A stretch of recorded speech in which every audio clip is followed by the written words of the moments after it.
Écoutez, avant de démarrer cette première vidéo officielle, je voulais vous remercier pour les 3000 vues sur la vidéo de lancement sur Facebook, donc merci beaucoup. J'ai été très touchée aussi de tous les partages, voilà, donc aujourd'hui je me lance avec ma première vidéo sur un thème qui m'a été pas mal demandé en fait, hein, donc c'est le burn-out.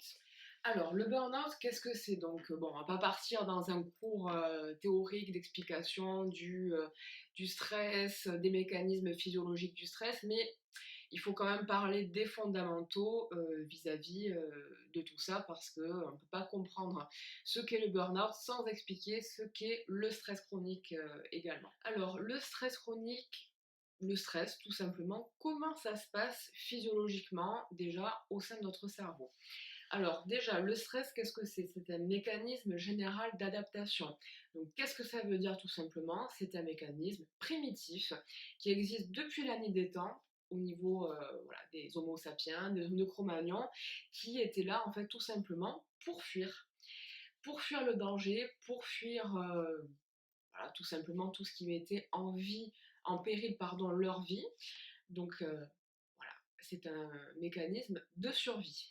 Au niveau du cerveau, comment ça se passe? Donc en fait, tout se passe au niveau d'une glande qui s'appelle l'hypothalamus, qui est au sein de notre cerveau, qui va diffuser lors d'une première phase, en fait une phase dite d'alarme, une réponse à l'organisme nerveuse. C'est dans cette phase-là qu'on va avoir l'accélération du pouls, donc au niveau aussi artériel, l'augmentation de la tension artérielle, une vasoconstriction dans certains organes, la fameuse boule au ventre que peuvent ressentir certaines personnes.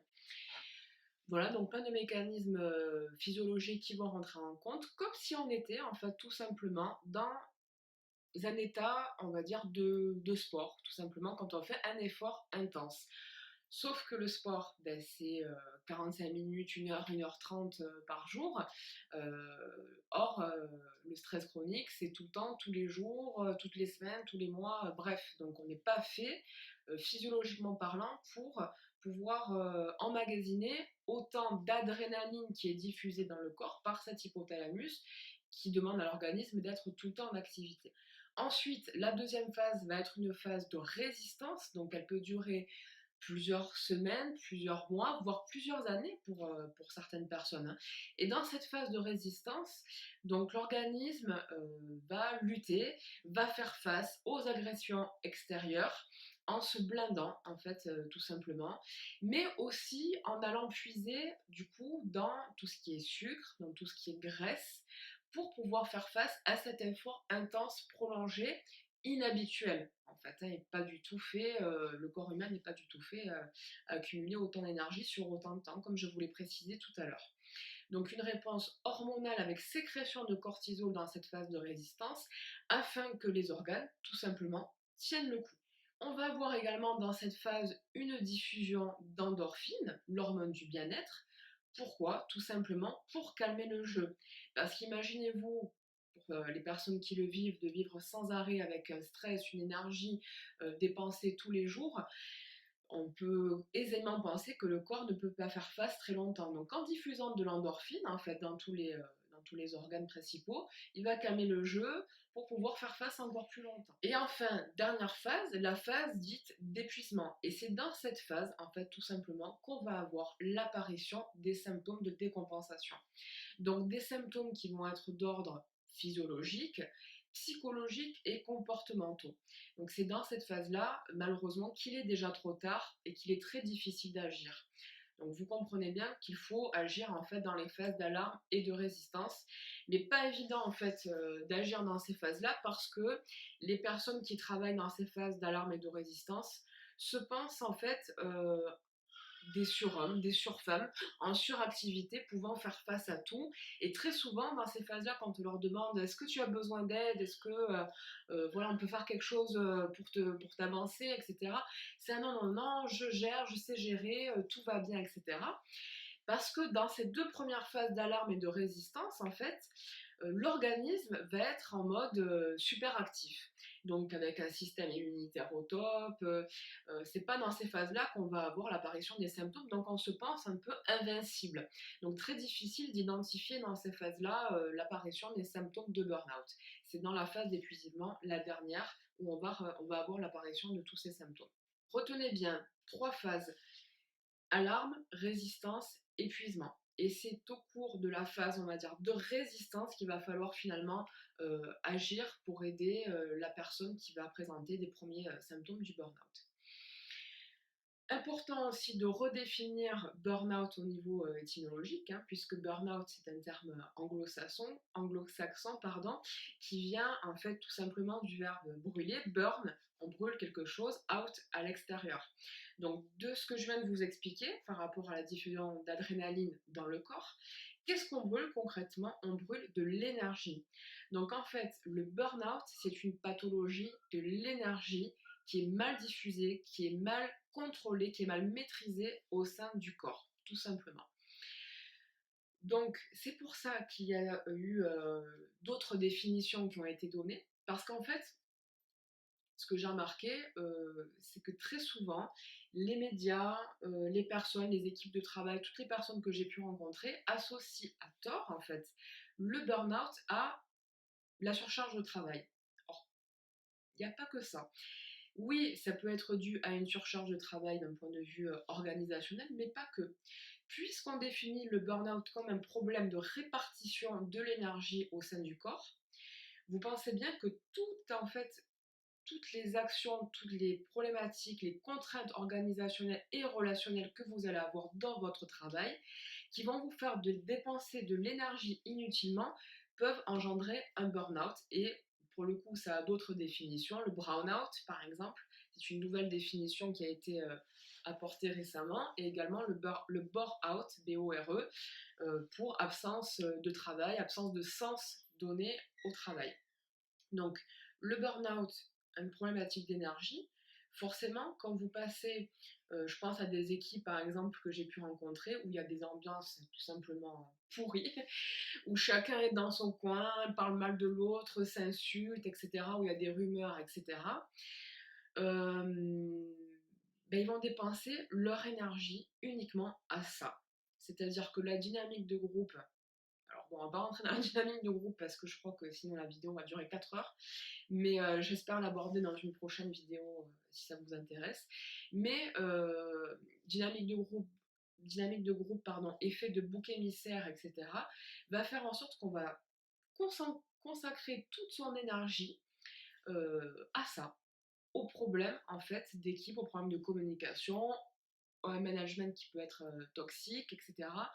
Donc, on diffuse l'énergie de manière négative au sein du corps, tout simplement. Donc, le burn-out, pas uniquement lié à la surcharge de travail, retenez ça aussi, c'est lié à tout un environnement de travail, tout un contexte organisationnel, une perte de sens de travail également, qui va s'accumuler dans le temps, et à un moment donné, on ne peut plus faire face. Quels sont les indicateurs au final du burn-out? Alors, il y en a vraiment des tas.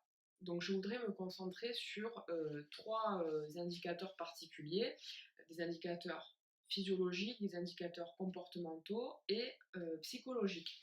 Le premier indicateur que vous devez prendre en compte, c'est au niveau physiologique, le sommeil. Donc soit des difficultés à l'endormissement, un sommeil qui est perturbé, vous allez vous réveiller souvent, etc., avec des cauchemars, des rêves, voilà. Et aussi de l'hypersomnie. Donc vous voyez qu'il y a à la fois l'absence de sommeil et l'hypersommeil, puisque l'hypersomnie, c'est le fait de dormir beaucoup, de faire des siestes hyper longues, de récupérer le week-end en faisant des longues nuits, etc. Mais en se réveillant, en n'ayant pas la sensation d'avoir récupéré. Donc ça, c'est un indicateur très important dans le processus d'épuisement, dernière phase du burn-out. Indicateur physiologique, indicateur comportemental, ça va être tout ce qui est irritabilité, accès de colère, frustration, ennui au travail, de toute façon, ça sert à rien de faire ça, on se fait chier, etc. Bref, toute la verbalisation d'un aspect au travail qui ne convient plus à la personne, une volonté aussi, une décision de quitter l'emploi. qui se fait ressentir, bon, de toute façon, j'ai fait ça pendant des mois, mais ça n'a servi à rien, je vais me barrer, etc. Et sans forcément, c'est là où tout est paradoxal, de passage à l'acte. C'est oui, on a envie de partir, mais on reste quand même. Donc ça, c'est un indicateur comportemental. Et enfin, un indicateur psychologique, ça va être toute pratique d'isolement. L'isolement social, l'isolement familial, l'isolement de l'équipe de travail. Une personne qui avait pour habitude de manger avec ses collègues et qui va se retrouver seule à manger face à son bureau tous les midis, qui n'a aucune envie de partager des moments de convivialité. Donc l'isolement social. Et je rajouterai aussi à ça une baisse de l'estime de soi.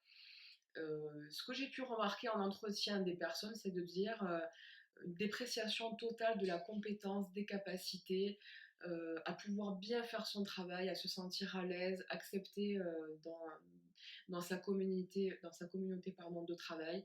Donc, indicateur physiologique, le sommeil, indicateur comportemental, tout ce qui est changement voilà, d'humeur, accès de colère, etc. Et indicateur psychologique, l'isolement social et la baisse de l'estime de soi.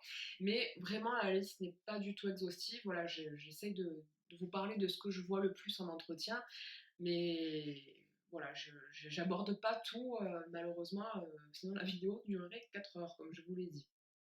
Pour finir, je vous ai mis en barre d'informations en fait un test qui s'appelle le MBI, le Maslach Burnout Inventory, qui est une échelle en fait d'évaluation, d'auto-évaluation du burn-out, donc qui est tout à fait accessible en ligne, voilà, que vous pouvez passer chez vous tranquillement.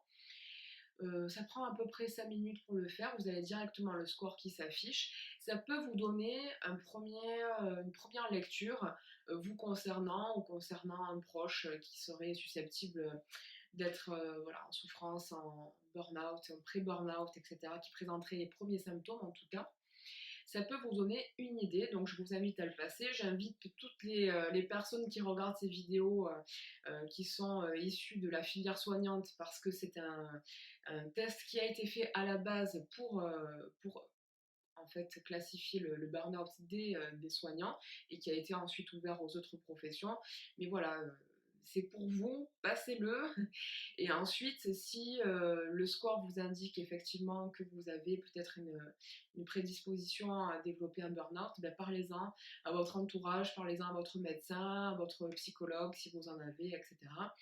C'est bien de ne pas rester seul dans cette problématique-là, d'en parler, de ne pas hésiter parce que dans les phases, comme je vous l'ai dit, d'alarme et de résistance, on se sent surpuissant et en fait la chute qu'il va y avoir dans la phase d'épuisement professionnel va être en fait proportionnelle au degré d'investissement qu'on peut avoir dans les 2 premières phases, donc ça peut faire très mal. Voilà, j'espère que cette vidéo vous a plu. Bon, j'ai essayé d'être le plus synthétique possible, mais comme je vous l'ai dit, voilà, il y avait tellement de choses à dire sur le sujet qu'on pouvait passer 4 heures. J'espère que voilà, ça vous a plu pour une première. Dites-moi en commentaire ce que vous en pensez et puis surtout si vous avez pu vivre des situations de burn-out vous ou vos proches et ce que vous pouvez en dire en termes d'indicateurs comme ça et puis de pathologies que vous avez pu voir apparaître. Ce qui est certain pour conclure sur le burn-out, c'est qu'il y a un avant et un après burn-out. Ce que j'ai pu remarquer, c'est que toutes les personnes qui ont pu avoir un burn-out, c'est comme un deuil en fait, un deuil psychologique de ce qu'on avait idéalisé au travail et qui n'existe plus. Donc on devient une autre personne. J'ai pu rencontrer des dirigeants d'entreprise qui étaient vraiment à fond dans leur activité, puis qui se retrouvent à faire une activité complètement différente aux antipodes de ce qu'ils étaient avant, qui vont se tourner vers la spiritualité, vers le commerce, la création voilà, de sites internet, de bijoux, etc. Vraiment, il y a un avant et un après burn-out, on sent une véritable cassure psychologique. Donc c'est pour ça que c'est important de l'identifier, de le prévenir et surtout d'en parler à son entourage. N'hésitez pas à en parler autour de vous si vous sentez voilà, que le sommeil est perturbé, si votre énergie voilà, n'est plus vraiment là, si vous vous sentez vidé. Ah oui, voilà. Décidément, cette vidéo ne va pas se terminer parce qu'il y a trop de choses à dire. Pour prévenir justement le burn-out, On dit souvent qu'il faut faire du sport, qu'il faut se dépenser, etc. Alors je mettrai quand même un bémol à tout ça. Pourquoi? Parce que vu qu'il y a dépense d'énergie déjà avec l'entrée dans la pathologie, de rajouter des séances de cardio, comme j'entends souvent en entretien, oui, tous les jours je cours 1 heure, il faut que je me dépense, il faut que je me vide, c'est vraiment surtout ce qu'il ne faut pas faire. Donc oui, faire du sport, mais faire du sport intelligemment, à savoir un sport qui va vous recentrer, qui va recentrer les énergies, du renforcement musculaire pendant une courte période, 10 à 15 minutes tous les jours, du yoga, quelque chose qui recentre les énergies. Je ferai très prochainement, je l'espère, une vidéo sur le yoga et les bienfaits justement pour canaliser l'énergie après une journée de travail difficile par exemple. Mais le sport, oui, mais attention, voilà, choisissez le sport de manière judicieuse. Et aussi l'alimentation, très important l'alimentation quand vous avez des problématiques de burn-out. Pourquoi? Parce qu'on a tendance, justement, rappelez-vous, dans la phase de résistance, à être dans une activité de stress prolongé et on va avoir tendance à puiser dans les graisses, dans les sucres et c'est là qu'il faut vraiment consommer de manière saine et équilibrée des graisses non saturées, des sucres lents et pas des sucres rapides à contrario parce que sinon vous n'allez pas faire long feu longtemps. Donc avoir une alimentation saine, faire du sport, privilégier voilà, de dormir un maximum, c'est très important. Éviter forcément tout comportement qui peut aggraver la situation, avoir des comportements addictifs, voilà, avoir une hygiène de vie tout simplement qui va aggraver la situation. Terminé, j'espère avoir pu aborder tout ce que je voulais aborder. Merci beaucoup d'avoir suivi cette vidéo, j'espère que ça vous a intéressé. Encore une fois, n'hésitez pas à partager, à communiquer et surtout prenez soin de vous. À très bientôt.